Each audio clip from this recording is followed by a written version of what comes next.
Buenas tardes, Buenas tardes, doctor. ¿cómo está? Bien, ¿y usted? Bien, bien, gracias. Qué bueno. Bueno, vamos a empezar. Permítame un segundito.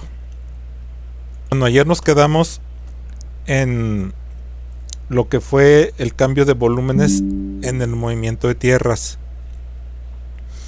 Como ustedes saben, los factores de abundamiento y los factores de compactación se pueden encontrar en tablas, en libros o en internet, por ejemplo, y cada autor lo manejará como lo considere conveniente. Ayer hablamos de los casos de que podía ser mayor que cero o menor que cero. Entonces ya dependiendo del caso, será que se divida o se multiplique para obtener el correspondiente cambio de volumen. Dice que aquí a falta de un estudio particular pueden adoptarse los valores que aparecen en la tabla que tenemos aquí a continuación. Aquí podemos ver nosotros el factor de esponjamiento. Como es menor que 1, entonces tendríamos que dividir el volumen en banco para convertirlo a suelto. Pero en internet y en libros se pueden encontrar ustedes factores de compactación. Bueno, ahora vamos a ver pues para qué nos sirve el cambio de volúmenes. Pues para medir o para poder definir los medios de transporte. Es decir, cuántos camiones vamos a necesitar para poder transportar el material, ya sea a un depósito de desperdicio o a otro lugar donde vayamos a hacer otro relleno. Entonces, bueno, aquí nos habla a nosotros muy importante. Cuando nosotros estemos hablando de medios de transporte, no solamente hay que tomar en cuenta los metros cúbicos, sino la capacidad de carga máxima de ese vehículo de carga. Porque igual y el camión debe poder contener 12 metros cúbicos, pero si se lo llenamos de acero, pues obviamente no va a poder con el peso. Si estamos explotando mineral, que no es el caso de nosotros, pues tienen que usarse, no se puede llenar un camión de volteo normal al tope, porque se va a reventar. Bueno, por eso se usan camiones más grandes, con capacidad de carga mucho mayor.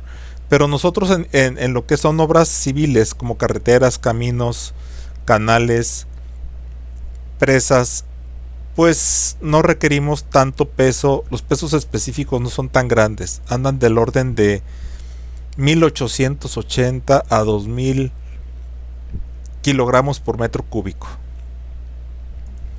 Aquí tenemos nosotros en esa misma tabla densidades para el material suelto y en banco para algunos tipos de material. Aquí vemos por ejemplo que la arena y arcilla suelto es 1.6 toneladas por metro cúbico, pero si es tierra y grava húmeda 2.02, o sea, estamos en el rango de la capacidad de un camión normal para llenarlo hasta el tope. Entonces eso sería lo que vamos a ver respecto a los cambios de volúmenes. Consideraciones prácticas para el extendido de capas. La compactación en obra, pues como les dije ayer, se debe hacer en capas de material previamente extendido, y a cada capa, en otros países se les conoce como tongadas, aquí en México los conocemos como capas. ¿Y qué pasa cuando nosotros tiramos una capa? Cuando tiramos una capa de material, al aplicar la compactación, el material va a cambiar su espesor, o sea, la capa va a cambiar su espesor de un espesor inicial a un espesor final. Entonces, a eso se le llama cambio de altura de la capa. Bueno, en este caso, la disminución del espesor es una fórmula muy sencilla, pero posiblemente nos sea útil cuando estemos trabajando en terracerías. La disminución de espesor es el porcentaje de disminución del espesor. HL menos HC, donde HL es el espesor inicial de la capa y HC el espesor final de la capa toda vez que se ha compactado, entre HL, que es el espesor inicial de la capa. Entonces, con esta simple fórmula podemos obtener el porcentaje de compactación. Si vamos a hacer una operación, por favor, si gustan anotar, determine el porcentaje de disminución de espesor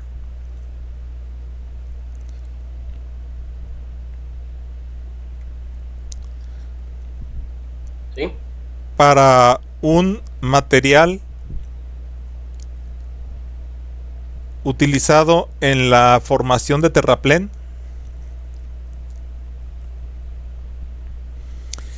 cuya capa inicial o cuyo espesor inicial de la capa es de 30 centímetros y su espesor final es de 25 centímetros. Muy sencillo. 16.66, doctor. 16.66%. Uh-huh.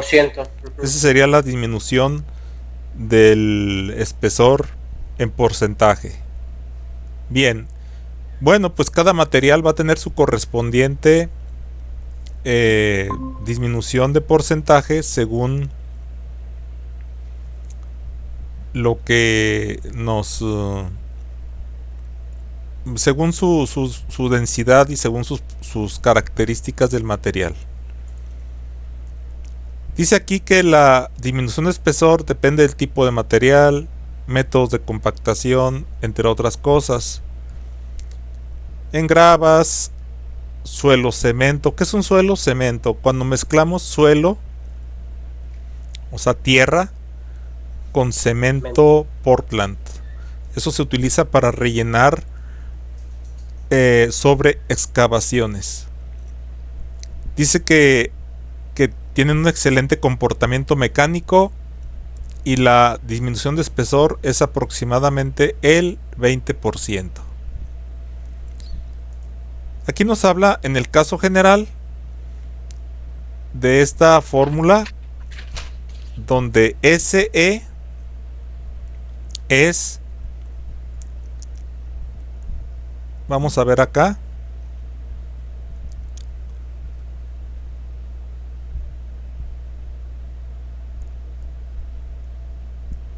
es el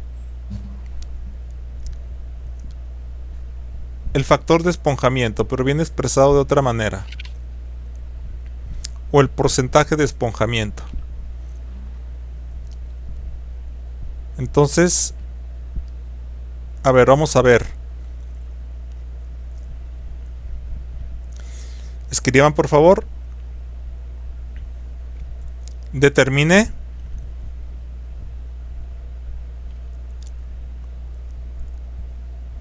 el espesor final de capa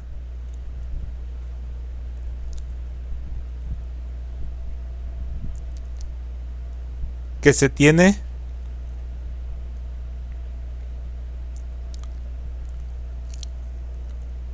para un material cuyo factor de esponjamiento es del 80%.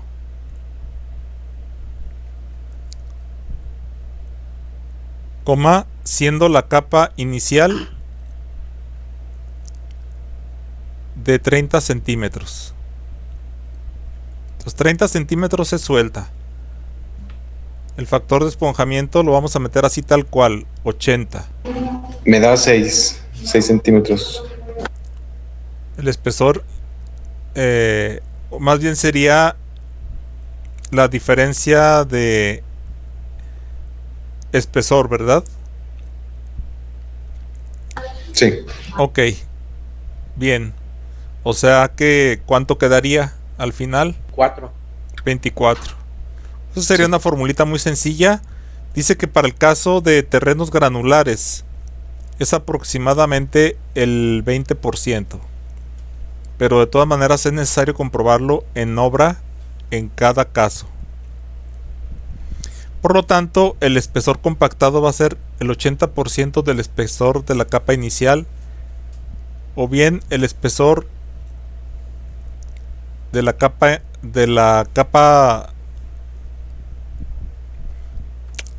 inicial va a ser igual a 1.25 veces el espesor compactado. Si ustedes sacan el recíproco, dividan 1 entre 0.8, va a dar 1.25, si no me equivoco. Correcto. Perfecto, entonces son iguales las dos. Nada más que aquí se hace referencia a HL y acá HC está para acá. Tenemos pues el intercambio así y así. Bien. Bueno, pues la operación de extendido con motoconformadoras se hacen sobre material suelto. Ojo, no sobre material compactado. Nosotros cuando estamos haciendo un camino cobramos material volumen compactado. Si excavamos, excavamos en banco. Y si transportamos y extendemos y nivelamos, estamos usando material suelto, al igual que también cuando compactemos. Entonces, no coinciden los volúmenes con el material compactado. Obviamente el volumen aparente suelto no va a coincidir jamás con el volumen compactado. ¿Hasta aquí algo que quieran agregar? No, doctor, de mi parte no. Muy bien. Excavaciones. Vamos a ver ahora las excavaciones. El ángulo de reposo del material. Ayer hablábamos del ángulo de reposo del material, que yo les decía, bueno, cuando tiramos un montón de material, pues el montón está así. Entonces, aproximadamente hay un ángulo de reposo aquí. Ese ángulo de reposo es natural del material. Obviamente varía de material a material. Y, por ejemplo, es importante conocer este ángulo de reposo para cuando hagamos excavaciones. Porque dependiendo de ese ángulo de reposo del material, dependiendo lo sensible que sea el material a su ángulo de reposo, será la posible sobreexcavación que tengamos. Y esa sobreexcavación, en caso de ser, por ejemplo, un canal de riego, donde vamos a alojar cubeta por ejemplo, de concreto, pues una sobreexcavación, rellenarla de concreto, pues sale carísima. Y aparte, aún así, no se rellene de concreto, se tiene que rellenar con algo. Y esto sería suelo cemento. Entonces, si no consideramos esa posible sobreexcavación, porque es casi imposible, se los digo por experiencia, en una excavación donde vaya a ser recubierta de concreto, por ejemplo, no tener una sobre excavación. Es casi imposible no tenerla. Entonces, como el canal lleva las paredes inclinadas, es decir, un canal por lo regular está así,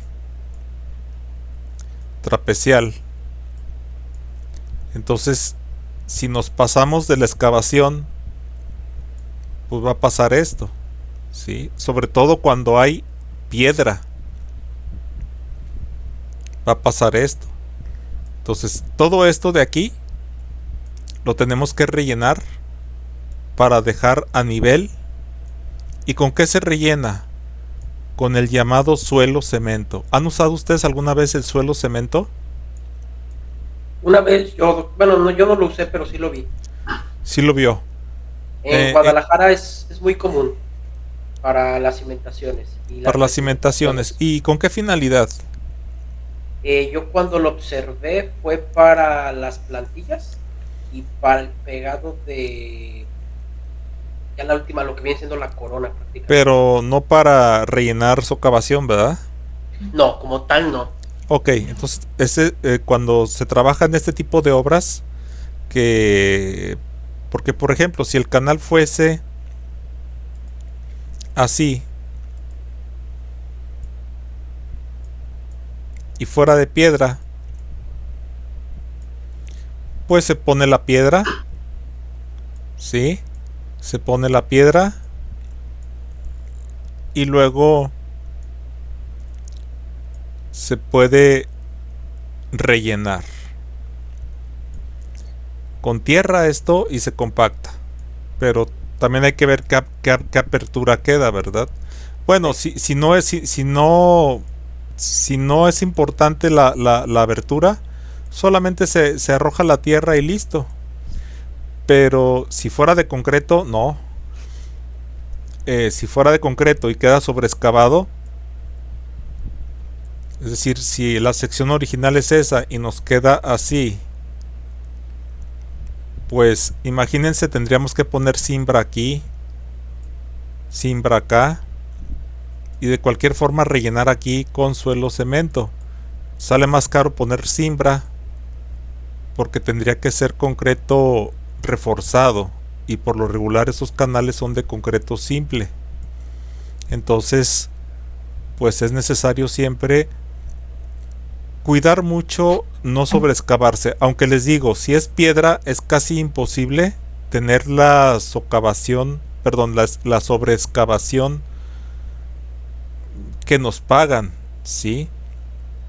Por ejemplo, cuando nosotros estábamos haciendo canales de riego y estábamos excavando en roca, pues el canal, como les digo, estaba así y las sobreexcavaciones estaban así, exageradas. Quedaba así, el boquetote abierto.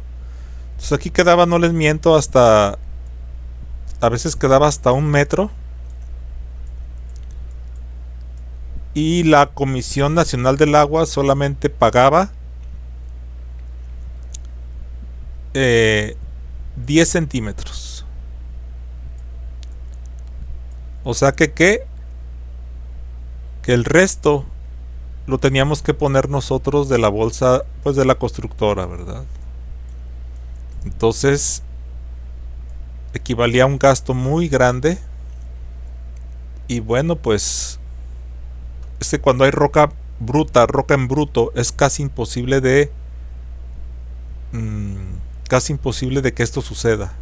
Ahí la cuestión es que se debió haber, en la visita de la obra, haber detectado que era roca bruta y haber sido, pues en el concurso es preferible no ganar, pero no ahorcarse uno solo. Bien, entonces aquí nos habla de los ángulos de reposo. Eso ya lo vimos ayer, ¿verdad? Las proporciones. ¿Qué es el 2.1? ¿El horizontal o el vertical?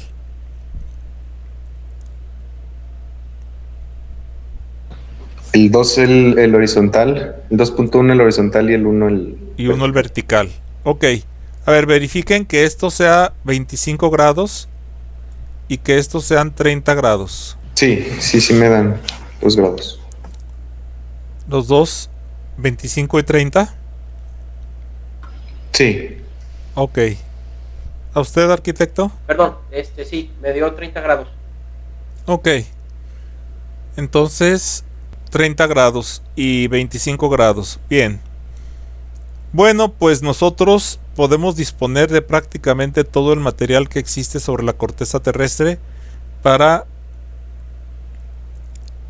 realizar los rellenos, pero siempre y cuando este material, nada más que siempre y cuando este material no represente o no presente una falla de estabilidad o una inestabilidad para la estructura. O sea, las estructuras que vayamos a alojar ahí. Si es un camino, es una estructura. Si es una presa, es una estructura. Si es una cimentación, es una estructura, etcétera. Tenemos materiales no aptos para lo que es el relleno. Y vamos a ver qué tipos de materiales son los más que hay que tener más cuidadosos. Con toda seguridad ya han visto ustedes los suelos expansivos o han tenido ya contacto con ellos.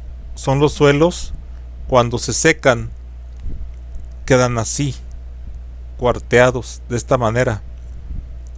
El color del material es negruzco, casi negro, y el problema que presentan es que cuando se mojan se esponjan, se expanden, e imagínense una cimentación que sea levantada de su lugar algunos centímetros, lo que va a ocasionar en la construcción. Aquí vemos los efectos devastadores de un suelo expansivo sobre un muro de carga. Entonces aquí este muro, o sea, esta losa de hecho esta casa ya está sola. Se fijan, ya la desalojaron. Si vemos aquí el material, pues se ve negruzco. Entonces no se fijaron y nada más desmontaron y órale, excavaron y así como fue, le dieron. Pues no, ese es un gran problema porque no es nada más llegar y excavar, ustedes lo saben, es hacer un mejoramiento del material. Y el mejoramiento del material va desde la adición de algunos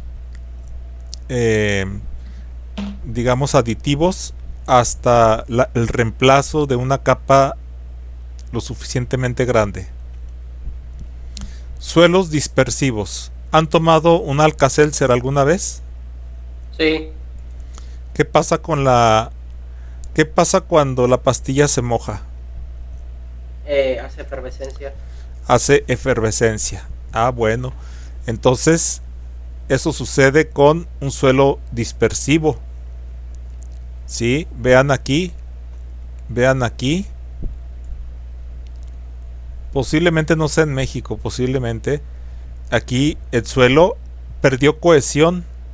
O sea, es tan sensible la cohesión entre sus partículas que se pierde al menor contacto con el agua o al menor movimiento.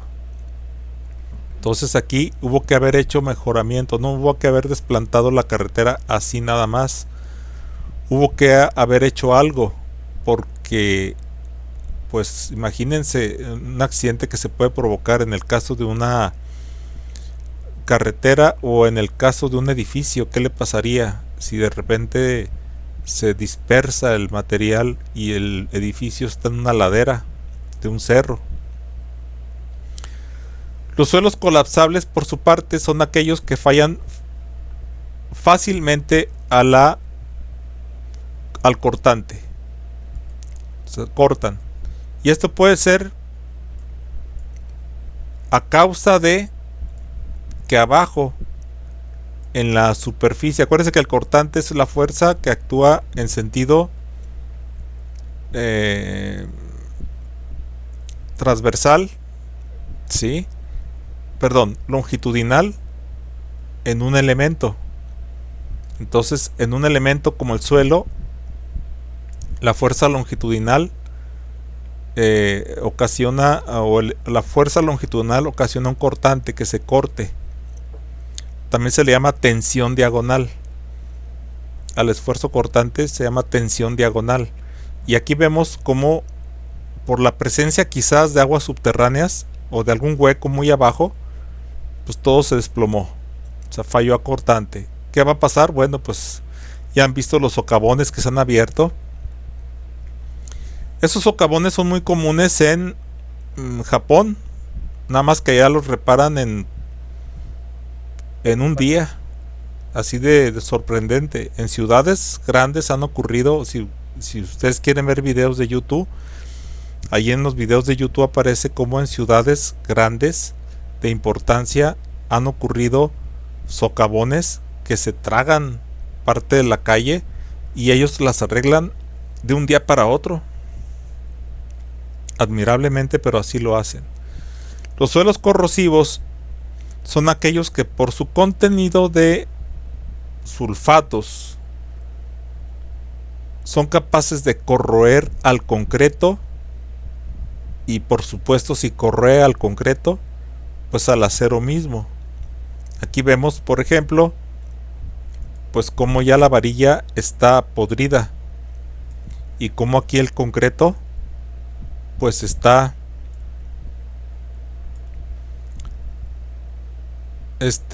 segregado, ¿sí? Está desintegrado. Bueno, aquí vemos un registro y por los vapores que despide, no está precisamente en contacto con el suelo, pero esta tubería, como está cerrada la tapa, los vapores que despide el suelo con el calor ya casi ha consumido totalmente esta tubería. Entonces, pues imagínense lo que puede hacer un suelo corrosivo. Hay que tener mucho cuidado de que el suelo donde vayamos a desplantar inmediatamente no tenga esas tres características, ni que sea suelo como dijimos, expansivo, ni dispersable. ¿Qué más? O sea, son de los cuatro suelos que no. A ver, colapsable. Vamos a repasar. Dijimos que suelos expansivos, suelos dispersivos, suelos colapsables o suelos corrosivos, que no tengan ninguna de esas características. ¿Y cómo se hace esto? Con los estudios de mecánica de suelos. Malamente a veces se pasan por alto los estudios de mecánica de suelos, pero es necesario conocer y ser realistas de lo que tenemos que hacer, porque si no va a ser muy difícil. Yo trabajé en otra obra también donde se hizo urbanización, en la construcción del cuartel aquí Hernán, yo creo que a lo mejor lo conoce. Sí lo conoce, el cuartel 5 de mayo, ¿verdad? Sí, aquí a la salida. Ajá. ¿Y usted hizo su servicio militar ahí? No, no me tocó hacerlo. Ah, no le tocó hacerlo, porque adentro No. hay un batallón que es el 85 batallón a mero al fondo, pasando el 58, pasando el 72 y luego está el 85. Ahí una constructora privada y yo pues ahí trabajé en la constructora privada. Estamos hablando del año 1993. Hizo lo que fue la construcción de todo el cuartel, o sea, no de casas para soldados, no, todo el cuartel, todos los edificios, la urbanización, todo. Y ahí toda esa zona es la zona noreste de la ciudad de Durango. Hay puro suelo expansivo. Entonces ahí el suelo tenía características negruzcas y pues hubo que hacer lo que se llama comúnmente cajeo, ¿sí? Que es excavar cierta profundidad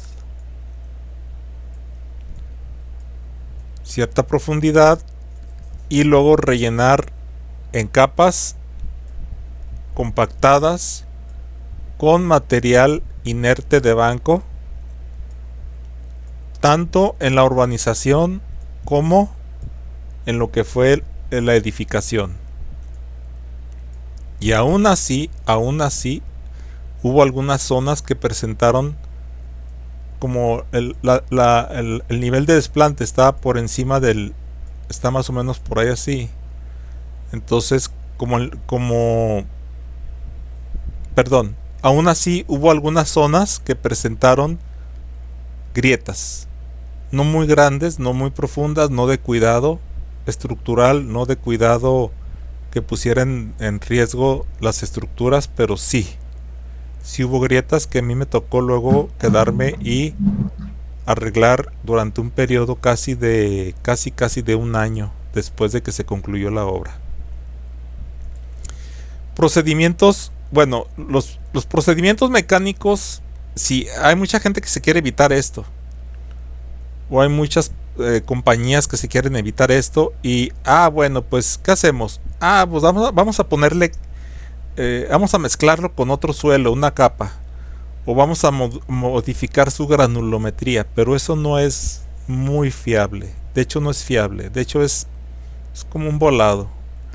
Otro mito es procedimientos químicos: agregar cal, agregar cemento Portland, agregar productos asfálticos de sodio, de calcio y de potasio, o con resinas y polímeros, pero esto tampoco es también como un volado.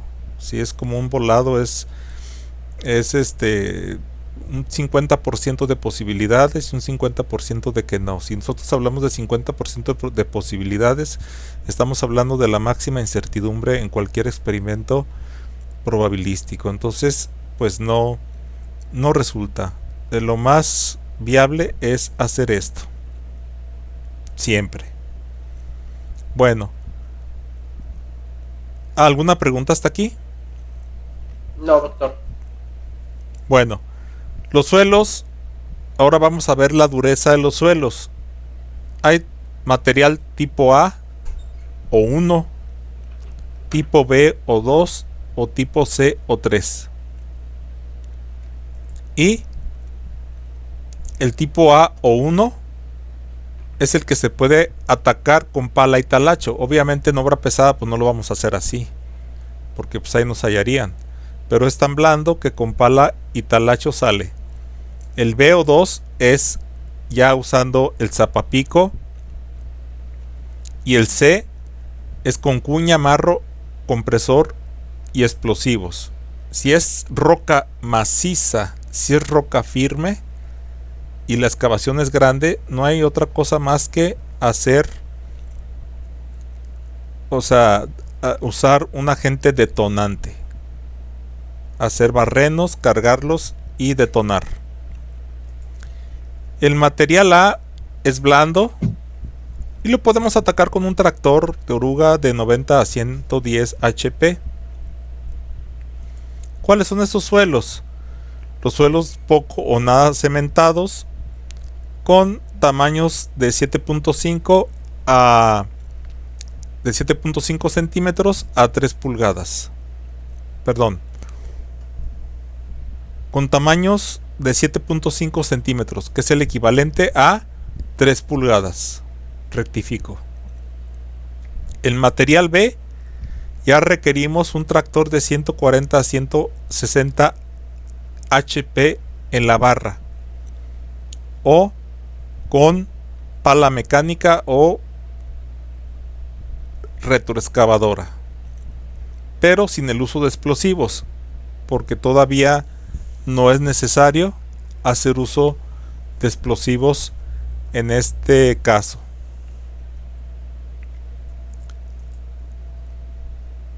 También se puede con material que se puede aflojar mediante arado de 6 toneladas. Pues esto sería en suelos agrícolas.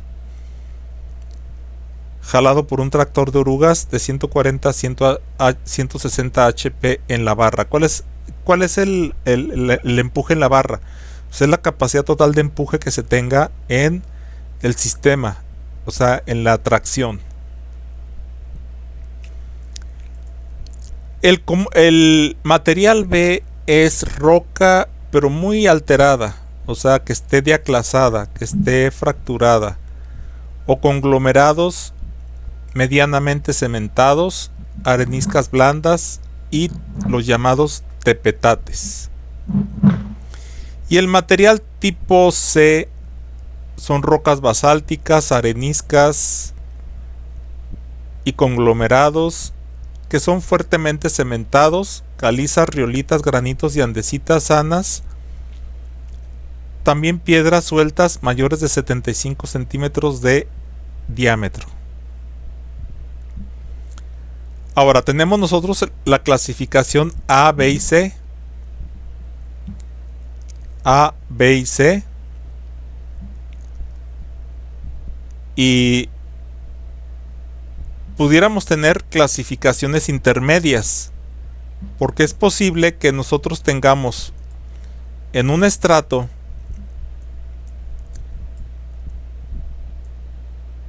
vamos a excavar todo este espesor.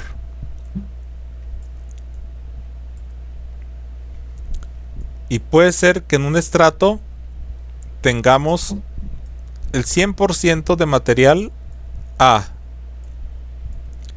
100% de material tipo A. Bueno, aquí parece 50, pero es el 100.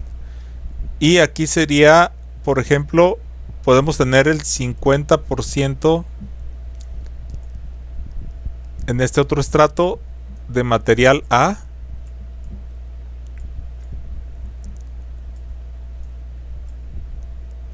$30 de B.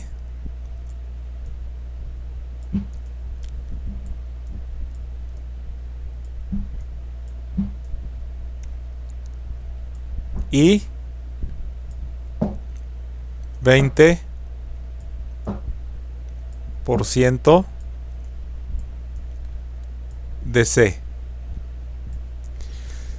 Bueno, eso de qué va a depender, bueno, pues de qué estratos estemos atacando.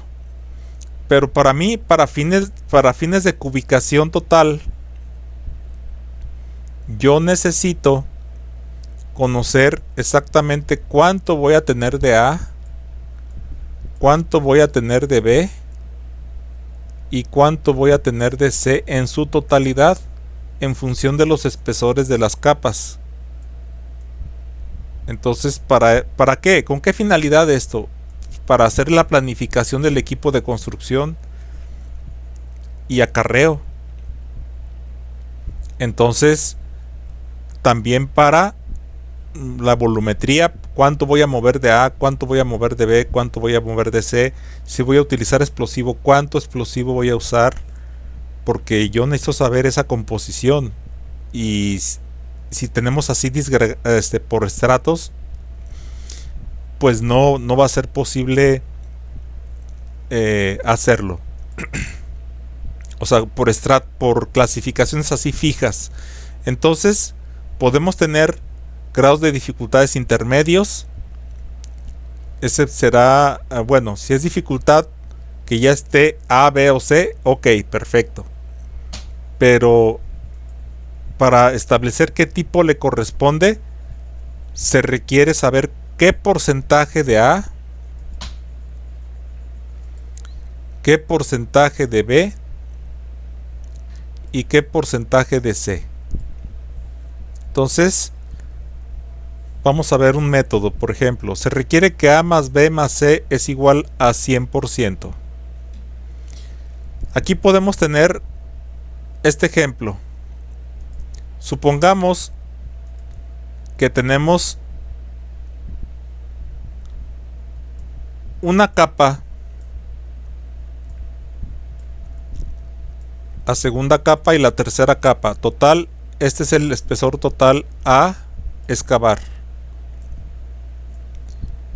Y aquí sea 100, 0, 0.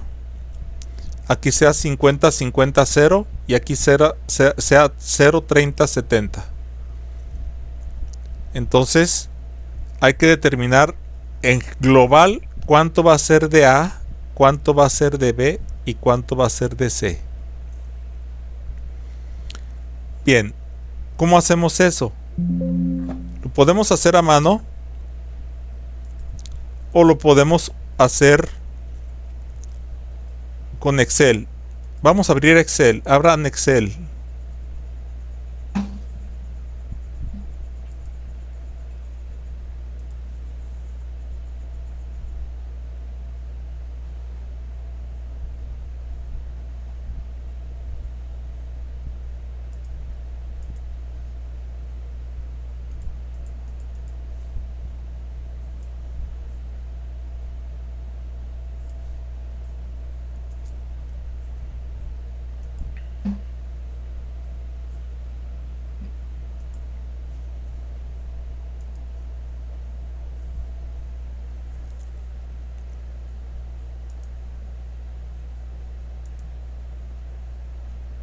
Aquí vamos a poner A.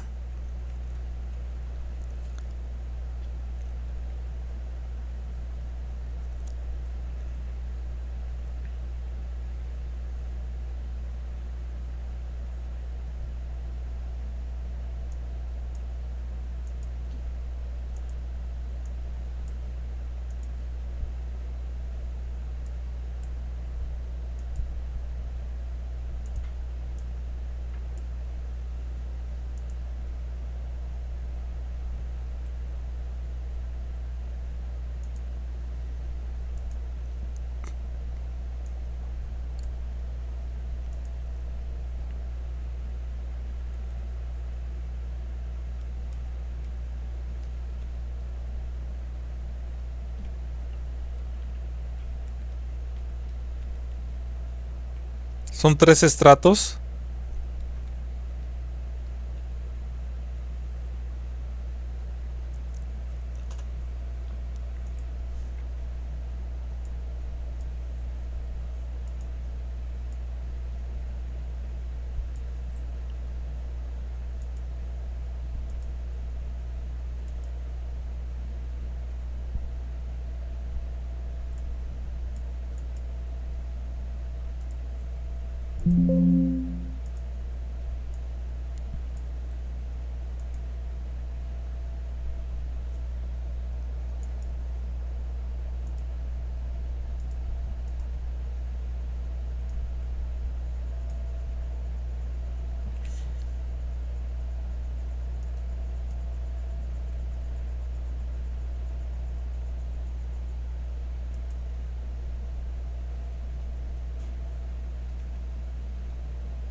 ¿Sí me están siguiendo? Sí. Sí.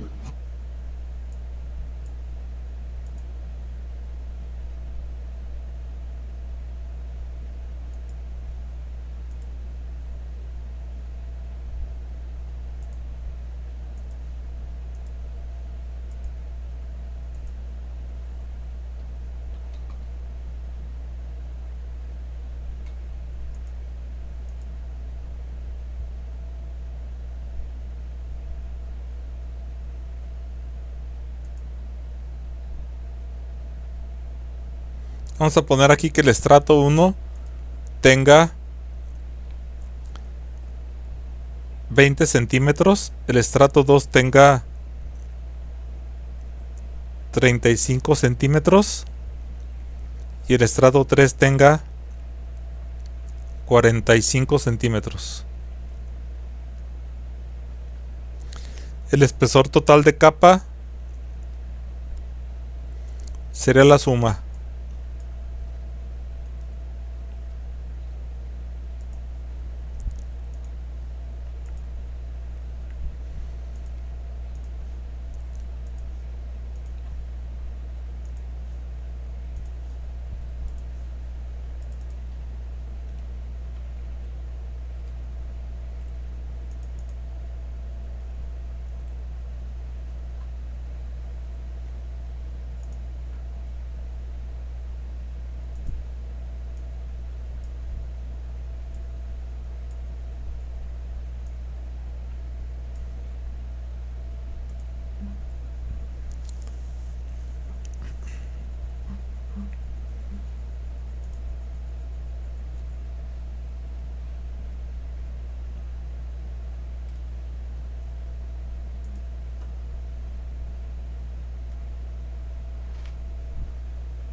Espero para que lo hagan, que le lleguen hasta ahí. Aquí le vamos a poner formato de porcentaje.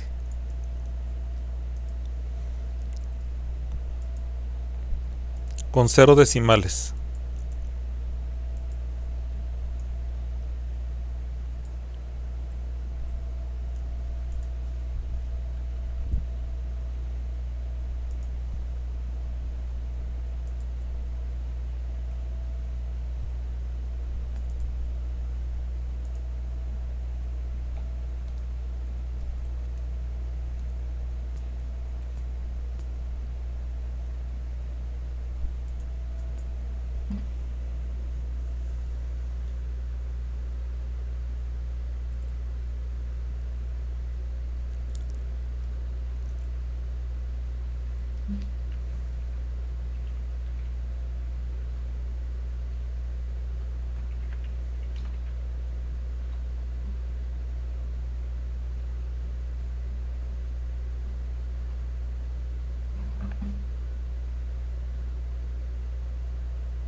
Listo, doctor.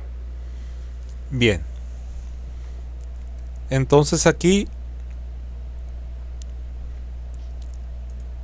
esta es la suma total, da 100 centímetros.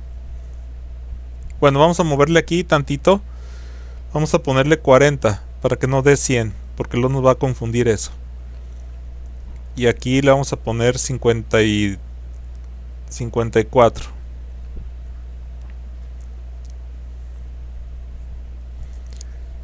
Nos dice pues que el estrato 1 está conformado por 100, 0, 0. 0, perdón, aquí no.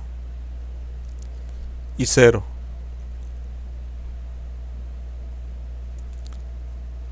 El estrato 2,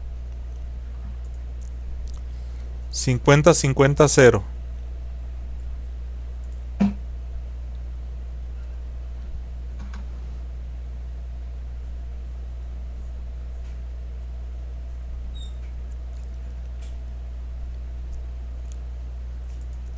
Y el 3, 0, 30, 70.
¿Listos?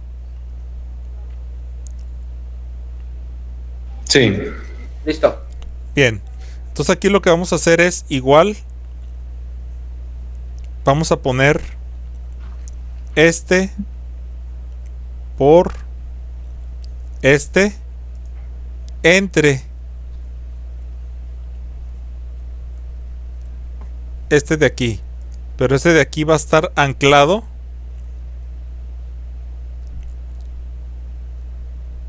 tanto en la columna como en el renglón.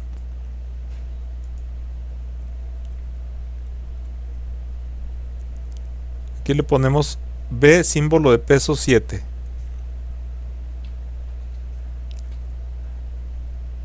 Entonces aquí sería esto. Ahí está la fórmula.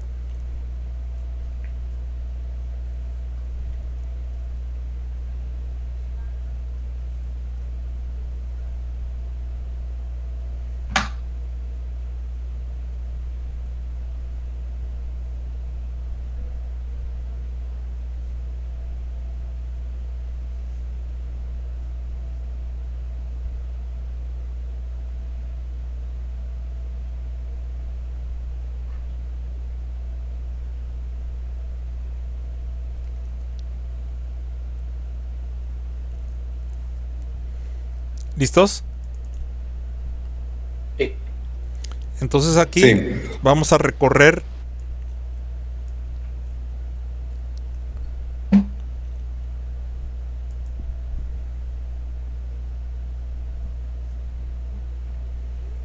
y daría esto. Y esto lo vamos a copiar aquí.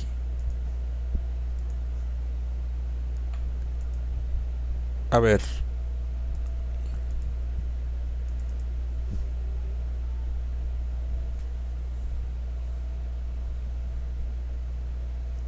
No. Es que aquí también hay que anclar B.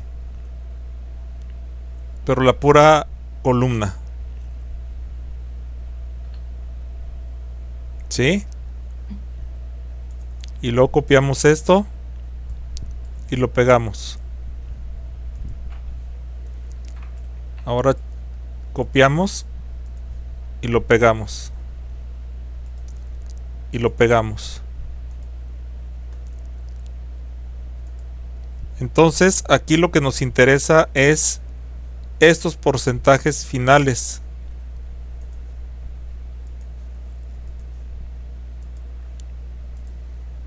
Aquí le vamos a poner igual a suma.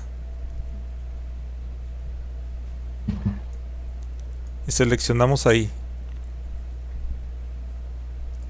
Y esto lo copiamos y lo pegamos aquí. Y lo pegamos aquí. Entonces vamos a tener la composición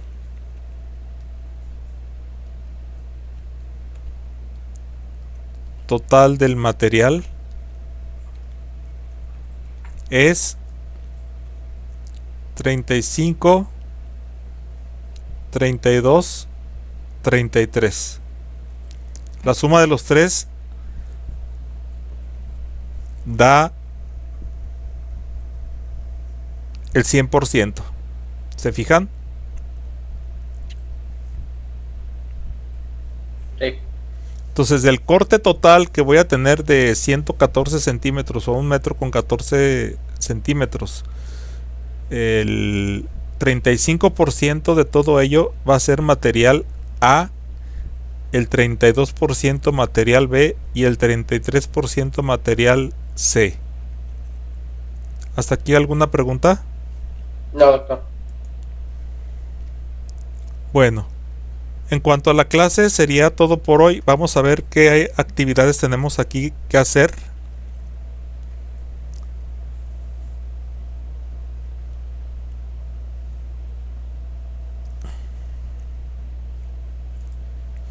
Si vamos a la plataforma, se van a encontrar ustedes con 4 tareas.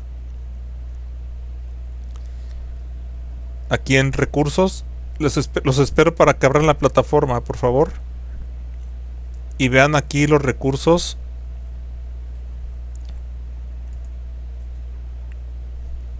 Tarea 1.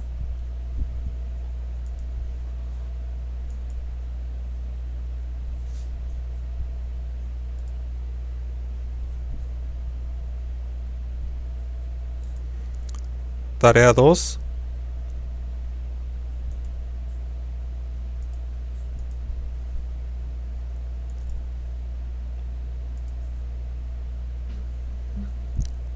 Tarea 3 y tarea 4.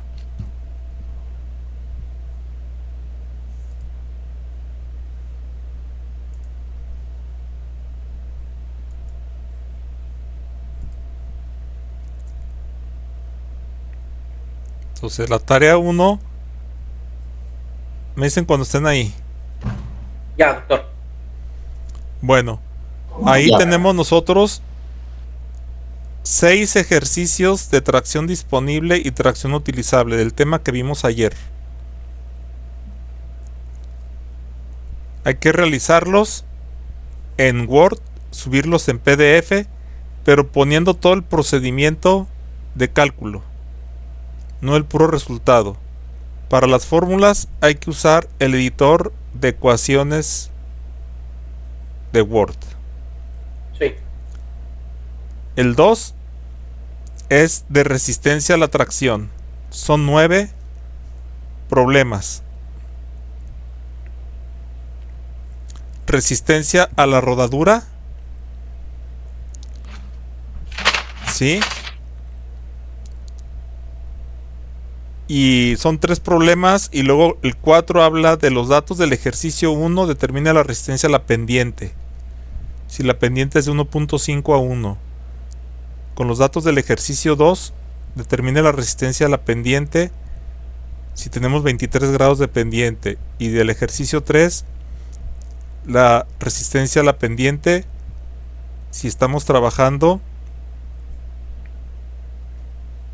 del ejercicio 1, del ejercicio 2 y del ejercicio 3, si la pendiente es de 2 a 1. Bueno, con los resultados del ejercicio 1 y 4, determinen la resistencia total a la rodadura para el bulldozer. Con 2 y 5, la resistencia total. Acuérdense que la resistencia total es la suma de las resistencias a la rodadura para la motoconformadora. Y 3 y 6 para el camión de volteo.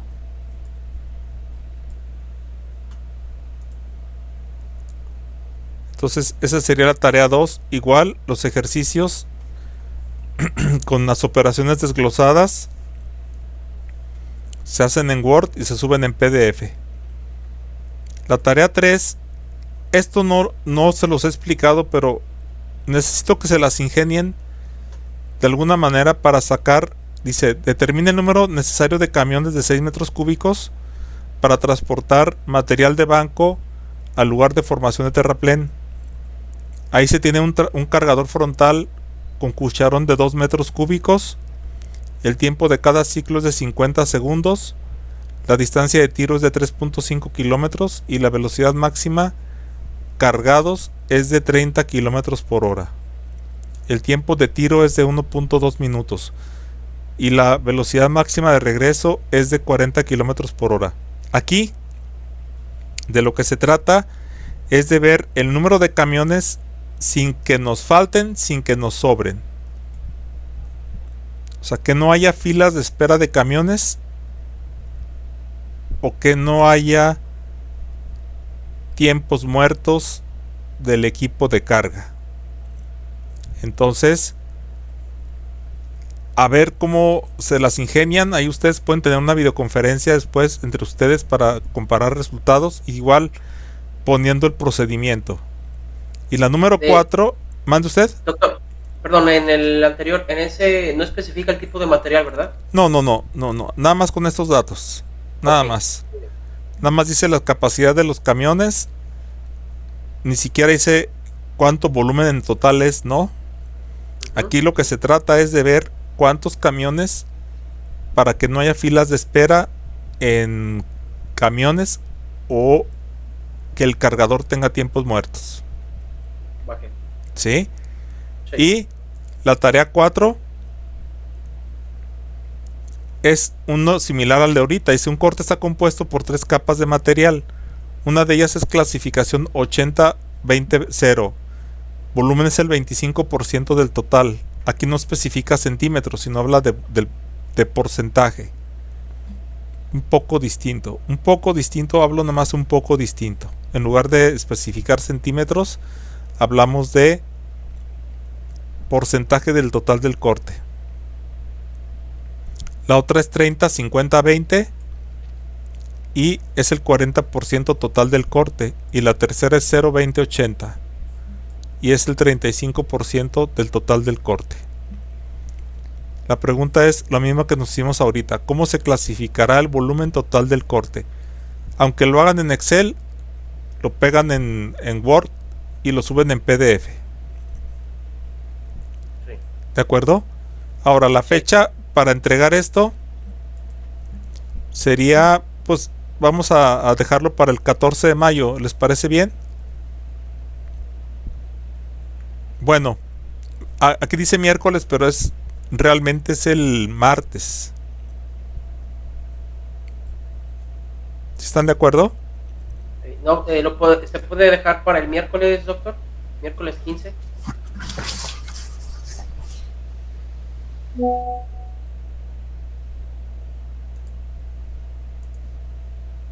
Aquí va a decir jueves, pero está mal, ¿eh? Sí.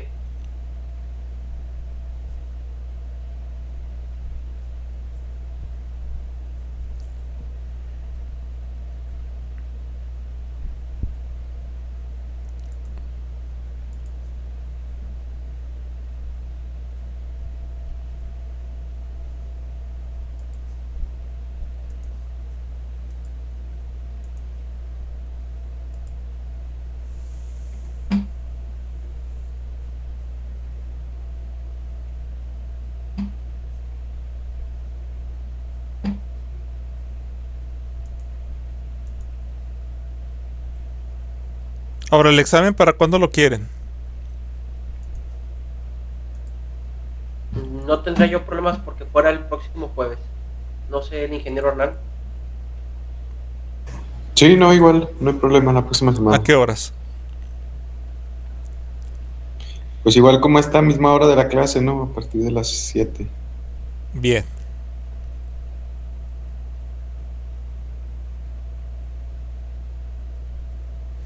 Nada más que no se les va a pasar. De todas maneras, la semana que entra recordamos.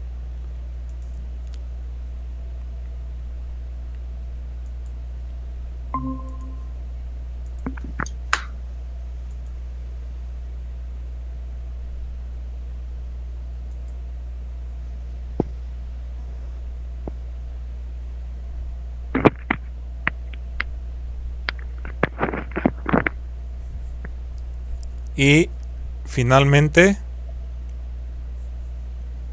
el examen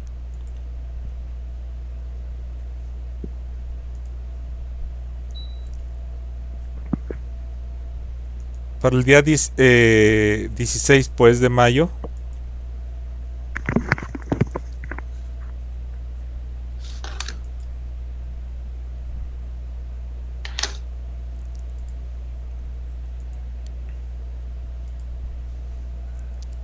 Sobre lo de este tema. ¿Estamos?